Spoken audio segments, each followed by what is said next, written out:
Hello and welcome to another edition of Straight from the Training Ground. Back after a week off there for the holiday. Happy 4th of July to everybody. I'm Jay, here with my cohort, Rosmondo from Highlanders. And we have a special guest, league commish, Brandon Ponchak, with us tonight. Thank you, gentlemen. Good to be here. Yeah, welcome back. Thanks for having me again. It's been a couple weeks. As always. So before we get into things, basically on the calendar, there's 1 week remaining in the OVPL in the regular season. So things are heating up here rather quickly. As we said, we've been off for a week and we're back at it now. So we'll get into some standings. We'll get into some of the biggest results here in the last week or two. And we'll give you a little scoop on how the playoffs are looking on the men's side. But before we get to that, give us a little update here on the Highlanders. Yeah, we finished the season on Sunday. We played Spire FC, who are the top team in the Valley Division. They're top of the table, so we hosted them at the Highland Sports Complex here in Wheeling. An excellent game for the neutral, as is per usual with our games. We ended up 2-0 up in the first half. Early on, actually, we scored a goal in 28 seconds. And then followed it up with a lovely goal by Carlos Molina, assisted by Alex Canestrero, which is a great moment. I've actually shared that on social media. It was a great moment for us and for the day. Once again, we ended up we couldn't keep hold of the lead, and we lost the game 3-2. Tight game, crazy game back and forth. Actually, we joked with the coaches from Spire after it how wild it was. I think it was a couple of cards, maybe red cards thrown in there too. Don't tell the commissioner, but yeah, it was just it was a great game to watch. Kind of the story of our season. We've been in every game, and we just can't sew together 90 minutes of soccer. But that's all right. Being competitive and having a mid-table finish, it happens at times. And that's us. We've completed the season, and now it's time to take a bit of much-needed rest and just reflect and look towards next year. Okay, and real quick, we'll get to the table here. And look through that. So we have first on the river side, Valhalla has sealed the first place spot, correct, Brandon? Absolutely. Picking up a draw to finish off their season. 2 years in a row, a team going for 10-0, perfect season. They finished with 3-3 draws in their finale. Two straight years. Wow. So Valhalla top of the table on the river side with 28 points, followed by Northern Kentucky Nitro with 18. Evansville was 16, and Nitro just picked up over the weekend a big 2-1 win over Evansville, followed by Indy Saints, Danville Locomotive, Hoosier FC, Cincy SC, FC Indiana, and Pro FC. And now we'll switch over to the Valley side. Atop the table is Spire Academy on 25 points, followed by Ambassadors with 20. OP with 17, tied with Club Ohio.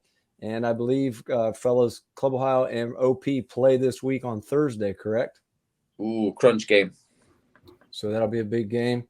Followed by the Highlanders, Sporting Columbus, Project 24, Canton Akron United Force, Erie Commodores, and Elite FC.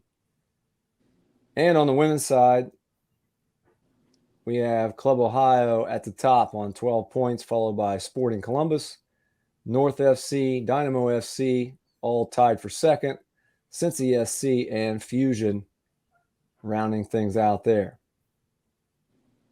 Interesting. So that's how things are shaping up as of right now. Brandon, real quick, let's just give everyone a heads up on how the playoff system will work.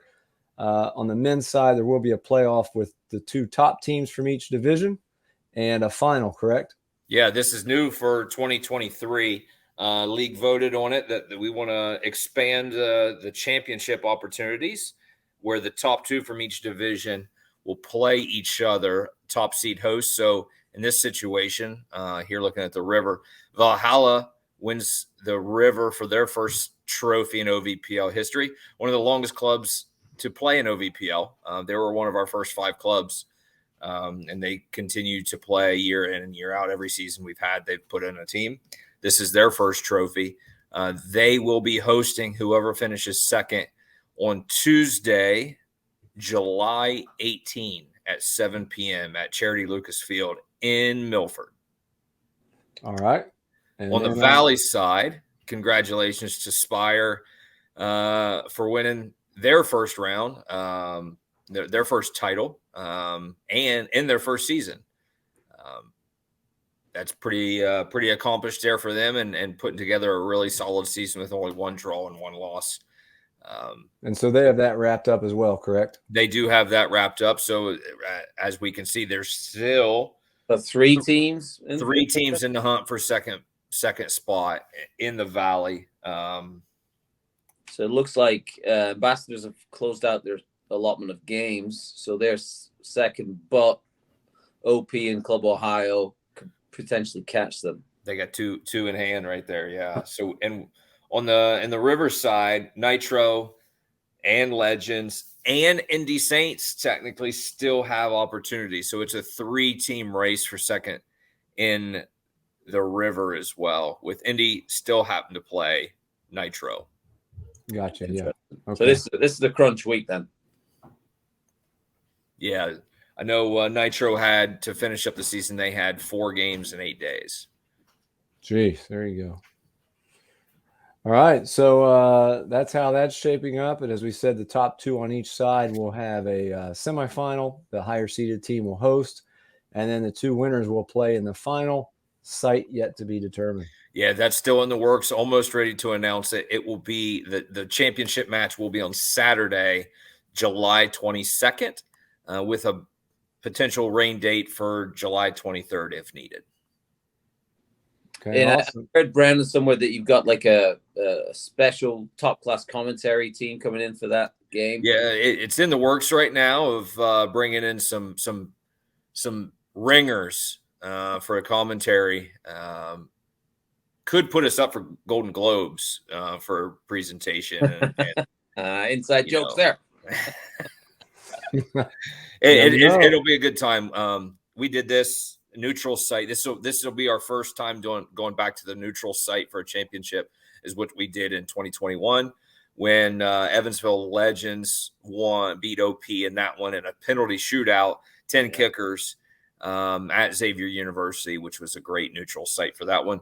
They are unavailable for this year with the camp going on there. So the other neutral site is in the works, and we'll be able to announce that here shortly.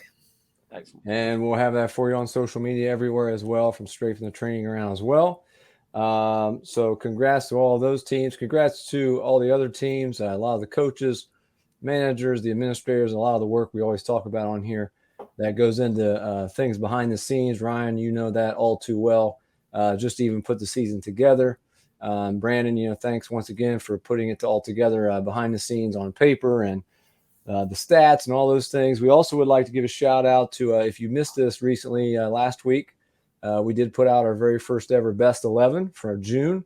So special thanks to our sponsors Uno Zero for helping us with that, along with Nitro FC for helping us put together the graphic, and all the coaches who did vote and send in some nominations.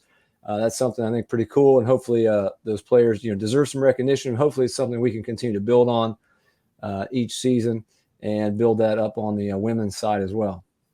Yeah, absolutely. And a special shout out right now to Finn Salos, who was obviously a unanimous pick for the best 11. Finn, to date, has over 17 goals, 2 assists on the season with 36 points. Wow. So probably most likely going to be the Golden Boot winner for the year. The Uno Zero Golden Boot. Next up is, in goals at least, is William Isaac with OP with 8 goals. So William could catch. He's got to go on a little bit of a streak here with the last 2 games. Never know. But it's still possible. Absolutely. And then also, so that wraps up, like we said, this coming week will be the final week on the calendar of the regular season. And as we mentioned through the table, there's a few games in hand for a few teams that they'll need to wrap up here pretty quickly. And then we'll have the playoffs for you here next week. Ryan, before we take off, anything else?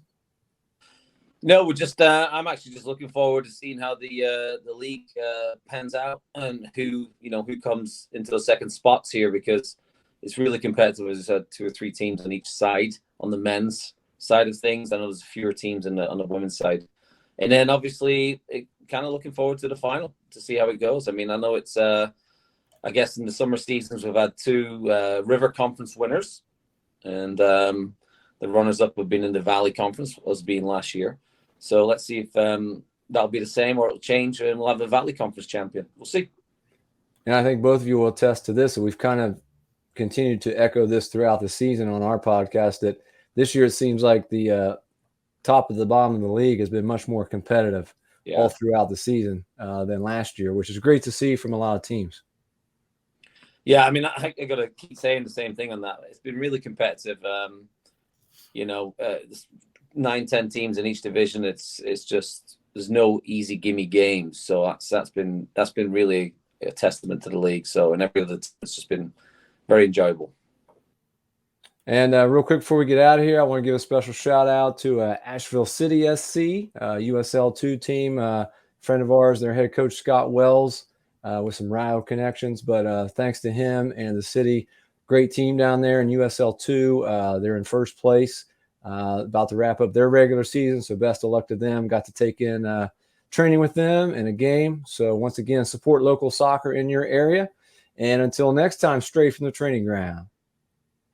3-1 win over Pro FC. So, Coach, what do we think of tonight's performance overall? Very happy with the first half. 3 good goals, kept a clean sheet. Visit our new partners, UnoZero at UnoZero.com, where classic beauty and quality meet modern design and elegance for football boots and more. Join our official partners at Dutig Brand FC, where they create quality products to make your lives easier as coaches. Visit our partners at TractionSocks.com for performance grip socks created for all athletes.